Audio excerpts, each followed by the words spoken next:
No mundo do trabalho, isso é especialmente visível, porque nós temos mudanças profundas fruto dessa moldura a que fiz alusão. Definitivamente, há quem pense que o artigo 7º da Constituição é facultativo, que ele é um adereço.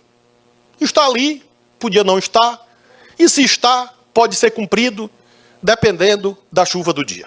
E nós, arautos da força normativa da Constituição, temos que sustentar a sua autoridade na sua integralidade. O constitucionalismo social é desafiado pelo tecnodeterminismo.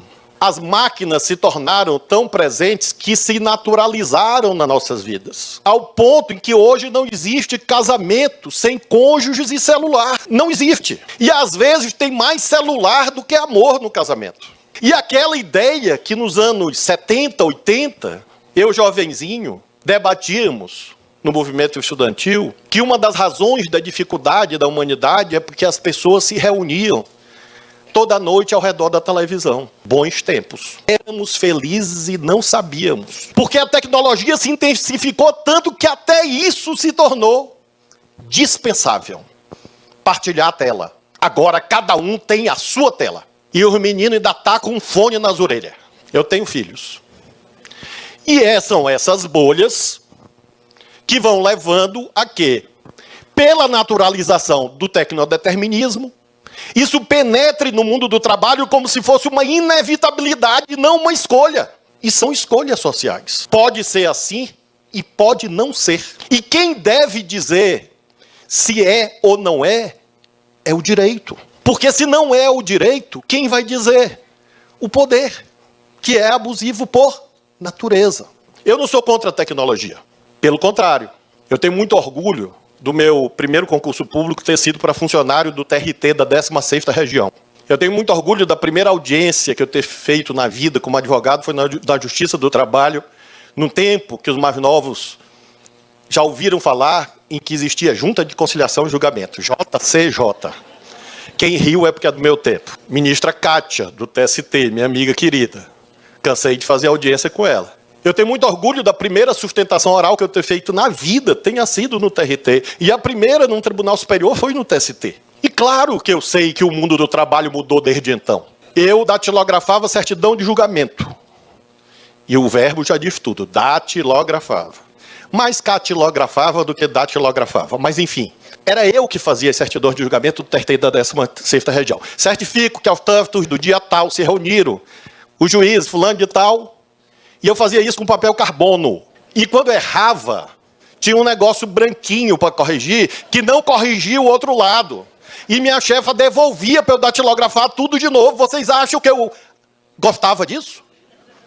Claro que eu acho bonito ter o computador. Nesse tempo, existia um outro troço antigo, tão antigo quanto Junta de Conciliação, que chamava talão de cheque. Existia isso. Então, você tinha que buscar o talão de cheque na fila. A tecnologia, pessoal, melhora a vida das pessoas. Todo mundo aqui é usuário do teletrabalho. Todo mundo, sem exceção, em algum momento já pediu alguma coisa no iFood. Ou pegou um Uber. A questão, portanto, não é uma escolha arcade ou passadista de que o tempo antigo é que era o bom. Não é isso. A abordagem, e amigas, que deve ser feita de modo consciente para quem lida com o direito do trabalho, é até onde pode ir a mudança no mundo do trabalho em face da presença da tecnologia. Nós temos problemas não resolvidos e já temos novos. O Supremo está lá com 2 temas. Um sobre plataformizados, relator o ministro Fachin, e o outro sobre pejotização, terceirização, enfim, tudo isso que vocês sabem, sob a relatoria do ministro Gilmar Mendes. Eu tenho votado de modo que vocês sabem. Evidentemente, eu sou governado pelo princípio da colegialidade. Mas, tanto quanto possível, tenho procurado apresentar pontos de vistas que vocês conhecem em torno, por exemplo, do fato de que se a Constituição define o artigo 7º, significa dizer que a presunção é a relação de emprego.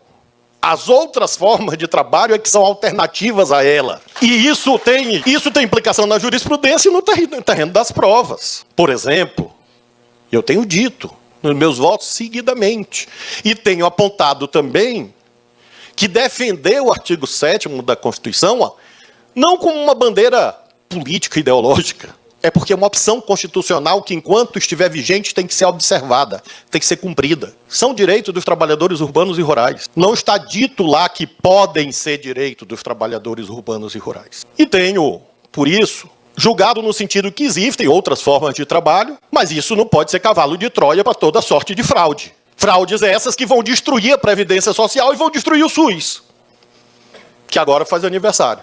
Claro que vão destruir. Não existe maior irresponsabilidade fiscal do que a precarização do trabalho humano. É a maior irresponsabilidade fiscal. Porque isso vai produzir um déficit inadministrável na Seguridade Social. Já está produzindo. Que se manifesta pela via do crescimento do BPC. Que todo mundo fica. Eu fico impressionado. Nossos colegas acadêmicos de outras áreas do conhecimento e também do direito, dizendo, olha, está crescendo muito o BPC, a judicialização. Claro, cresce a pobreza, a desigualdade social está aí, não tem proteção previdenciária, tem o quê? BPC e SUS. Claro. E não se trata mais, eu olhei, Nunes, esses dias, horrorizado, um debate sobre 6x1, 5x2, e agora certos segmentos da economia digital, Elise, estão defendendo a jornada 997. E eu, meu Deus, o que é isto? E eu li, 9 da manhã, 9 da noite, 7 dias por semana. 997. Como um sinal de modernização da sociedade, porque amplia a competitividade.